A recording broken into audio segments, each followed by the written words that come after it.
जंगल में बारिश का मौसम आने वाला था, लेकिन हमारा कालू कौवा बड़े बिंदास होकर खर्राटे लेते हुए सो रहा था एक डाली पर। तभी उसी समय वहाँ पर सुंदरी कवि आ जाती है। मैं पागल हूँ, मैं पागल हूँ, मैं बुद्धू हूँ, मेरे सर में दिमाग ही नहीं है। मैं जा जाकर इस कालू कौवे से प्यार कर बैठी हूँ। लेकिन हमारा कालू कौवा खर्राटे लेते हुए सो रहा था। अरे उठ जा बे काले कौवे, सर के ऊपर सूरज निकल आया है और तू अभी तक सो रहा है। और कितनी देर सोने वाला है तू? कौन है जो फालतू की बक कर रहा है? सूरज सर के ऊपर आ जाए या फिर पहाड़ों के पीछे चला जाए, मुझे क्या, मुझे तो सिर्फ सोना है, सोना है।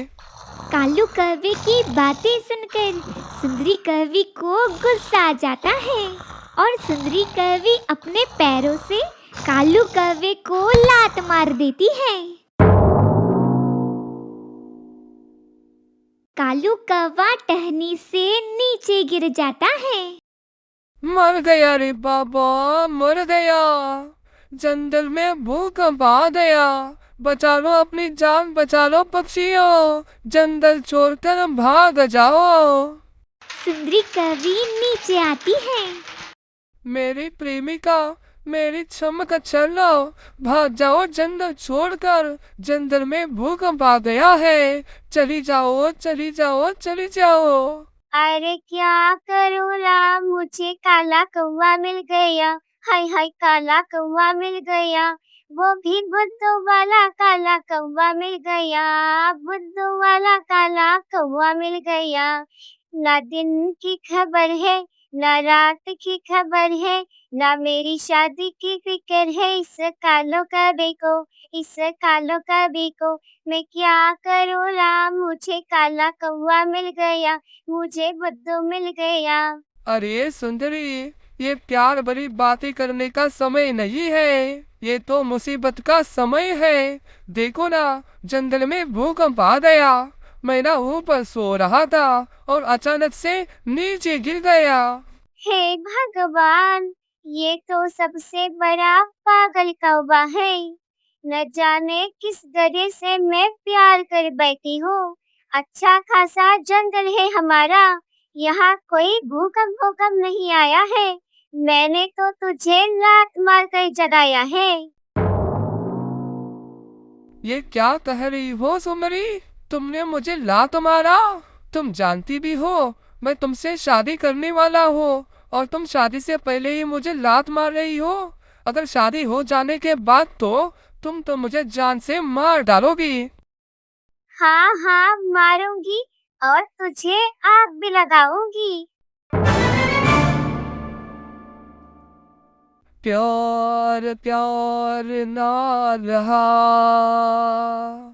जिंदगी हमें तेरा एक बार ना रहा, एक बार ना रहा। प्यार प्यार ना रहा, जिंदगी हमें तेरा एक बार ना रहा, एक बार ना रहा। बड़ी मिन्नतों से तुझे मेरा दिल लिया था, मेरा दिल लिया था। तूने लात मार कर, तूने लात मार कर सारा प्यार का नशा उतार दिया। प्यार प्यार ना रहा, प्यार प्यार ना रहा। बस कर बे काले कौवे, ड्रामे बाज कही गई। और कितना ड्रामा करेगा तू? अगर तू इंडियन एक्टिंग शो में जाता तो तुझे ना पहला अवार्ड मिल जाता। लेकिन तेरी बदनसीबी ये है कि तू ना एक कालू कौवा होकर पैदा हो गया है। तुझे पता भी है हमारे जंगल में बारिश होने वाली है और सारे पशु और पक्षियाँ अपने अपने घर बना रहे हैं और तुम हो कि आराम से सो रहे हो। अरे सुंदरी, मैंने तुझसे शादी करने वाला हूँ ना। तू ना एक काम कर, तू ना एक अच्छा सा भूतला बना या फिर एक अच्छा सा घर बना ले। हाँ, वारे कालू कवि, तेरे दिमाग में क्या क्या आइडिया आती है। तुझसे शादी करके मैं तेरे लिए दाने लेकर आऊंगी और घर बनाऊंगी और बच्चे भी पैदा करूंगी और तेरा ख्याल भी रखूंगी और तो आराम करेगा। हाँ, इससे अच्छा है कि मैं मर जाऊं। इतना कहकर सुंदरी कवि वहां से चली जाती है। रुक जा जाने वाली सुंदरी कौवे, सुंदरी कौवे, अगर तू इस तरह से रूठ के चली जाओगी तो ये तेरा प्रेमी मर जाएगा, मर जाएगा। रुक जा रे सुंदरी कौवे। अरे बाबा, ये तो सबसे बड़ा लोचा हो गया। अब ना सुंदरी के लिए घर बनाना होगा, कुछ ऐसा आइडिया निकालना होगा कि घर भी बन जाए और मेहनत भी ना करनी पड़े। ऐसा सोचते हुए कालू कौवा जंगल घूम रहा था।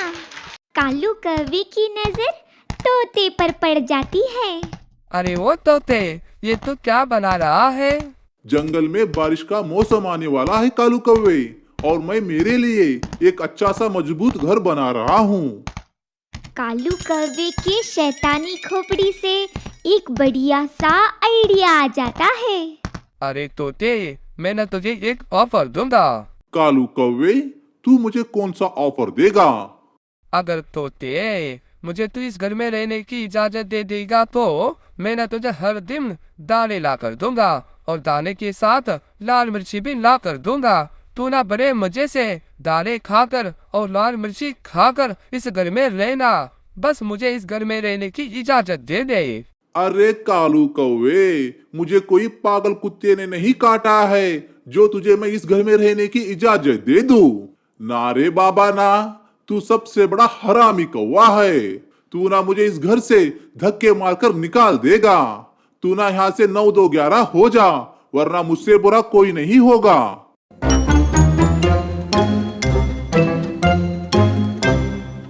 कालू कौवा उदास होकर वहां से चला जाता है। अरे बाबा, सबसे बड़ा मुसीबत आ गया मुझ पर। ये तोता तो मेरे बारे में सब जानता है। फिर से कालू कौवा जंगल घूमने लगता है। एक झरने के पास लाडो चिड़िया अपने लिए घर बना रही थी। वहां पर कालू कौवा आ जाता है। अरे वो लाडो चिड़िया, तुम तो सबसे अच्छा घर बना रही हो और देखने में भी सबसे सुंदर है तुम्हारा घर। हाँ कालू भैया, मेरा घर ना सबसे सुंदर घर होगा, लेकिन एक समस्या है कालू भैया, मेरे घर के लिए लकड़ियाँ कम है। अगर जो कोई भी मुझे लकड़ियाँ लाकर देगा ना, मैं ना उसे मेरे घर में रहने की इजाजत दूंगी। अरे वाह, ये लाडो चिड़िया तो मेरी जाल में फंस गई है। इसका घर तो पूरी तरह से हो गया है और कुछ लकड़ियाँ कम है। मैं ना कुछ लकड़ियाँ लाकर इस लाडो चिड़िया को दे देता हूँ, फिर मैं और मेरी सुंदरी कौवी इस घर में आराम से रहेंगे और लाडो चिड़िया को लात मारकर इस घर से बाहर निकाल देंगे। अरे कालू भैया, आप किस सोच में पड़ गए? अरे लाडो चिड़िया, मैं ना तुम्हें लकड़ियाँ ला कर दे दूंगा और मुझे इस घर में रहने की इजाजत दे दो। ठीक है कालू भैया। कालू कौवा तेजी से उड़ते उड़ते जंगल के अंदर चला जाता है और कुछ ही देर में लकड़ियाँ लेकर आ जाता है। और 2 दिन होने के बाद कालू कौवा सुंदरी कवि के पास जाता है।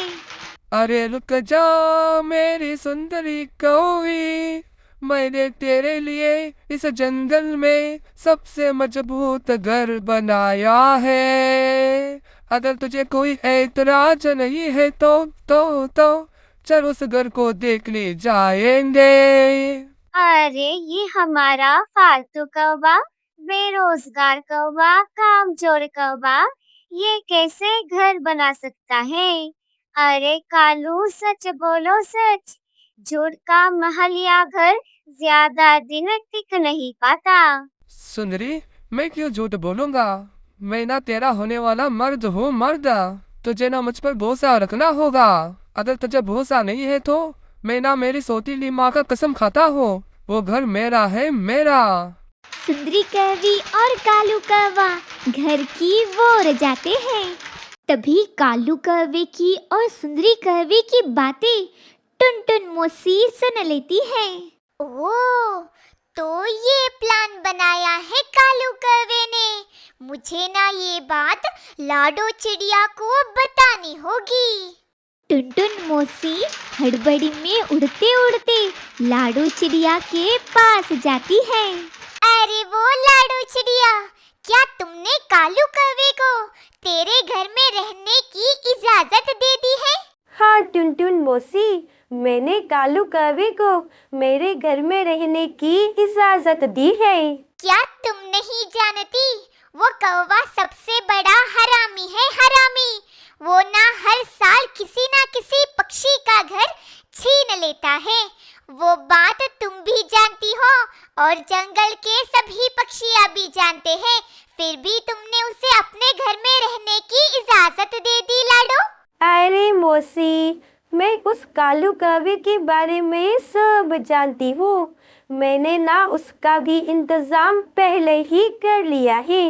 आने दीजिए उस कालू कौवे को, ऐसा मजा चकाऊंगी, ऐसा मजा चकाऊंगी कि वो ना दुम दबाकर भाग जाएगा। लाडो चिड़िया अपना प्लान टुनटुन मौसी को बोल देती है। देखो सुंदरी, ये है हमारा घर। इस घर में तुम रानी की तरह और मैं महाराजा की तरह रहूंगा। हमें डिस्टर्ब करने वाला यहाँ पर कोई नहीं होगा। माफ करना कालू कौवे, इस घर में तुम राजा और तुम्हारी पत्नी सुंदरी कौवी महारानी की तरह रहेंगे तो खेल में मजा नहीं आएगा। खेल में मजा आने के लिए विलन का होना बहुत जरूरी होता है कालू कौवे, इसलिए मैं आ गया हूँ। अबे काले कौवे, ये चील यहाँ पर कैसे आ गया? मैं नहीं जानता सुंदरी, ये चील कैसे आ गया। चील भैया, चील भैया, मैं राजा नहीं हूँ, मैं तो प्रजा हूँ, प्रजा। और हमें माफ कर दो प्लीज, हमें कुछ मत करो। तू ना हर साल किसी ना किसी पक्षी को तंग करता रहता है कालू कौवे, इसीलिए हमने तुझे पकड़ने के लिए ये पूरा प्लान बिछाया था कालू कौवे। अरे लाडो चिड़िया, ये तुमने क्या किया और मैंने तुम्हारा क्या बिगाड़ा था? I am so sorry Kalu कौवे, अब ना माल खाने के लिए तैयार हो जा। फिर क्या था, चील कालू कौवे को पकड़ता है और पीटने लग जाता है। ये सारा नजारा देखकर सुंदरी कौवी वहां से भाग जाती है। अरे चील भैया, हाँ, सुंदरी को भी पकड़ा और उसे भी पीटो चील भैया। हाँ, इस मार में उसका भी बराबर का हिस्सा है चील भैया। हाँ, उसी के लिए तो मैंने ये सारा खेल खेला था। चील भैया मत मारो, मत मारो। कालू कौवे को मार खाते हुए देख लाडो चिड़िया, टुनटुन मौसी और तोता हंसने लग जाते हैं।